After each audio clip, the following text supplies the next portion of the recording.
بتحبوا الحاجات الغريبة اللي تخليكم تقولوا مستحيل؟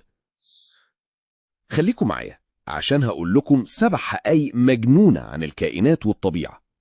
أولا، تتخيلوا إن الأخطبوط عنده 3 قلوب و2 منهم بيقفوا عن النبض وقت ما يعوم؟ ثانيا، التمساح ما يعرفش يطلع لسانه لأنه مربوط بعظمة الفك.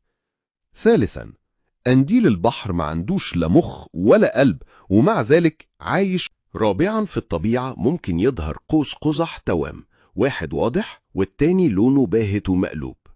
خامسا، النحل يقدر يتعرف على وشوش البشر زي الكاميرا بالظبط. سادسا، لو بطريق حب بطريقة بيقدم لها حصوة صغيرة كأنه خاتم خطوبة.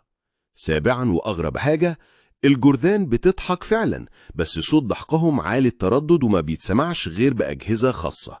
قولولي بصراحة، أكتر حقيقة غريبة خلتكم تقولوا إيه ده؟ الأخطبوط ب3 قلوب ولا قوس قزح التوأم ولا ضحك الجرذان؟ أنا متأكد إنكم انبهرتوا زيي. لو الفيديو عجبكم اعملوا لايك واكتبوا في الكومنت أكتر حقيقة شدتكم، وممكن الفيديو الجاي يكون عن أغرب حقائق انتم اللي اخترتوها.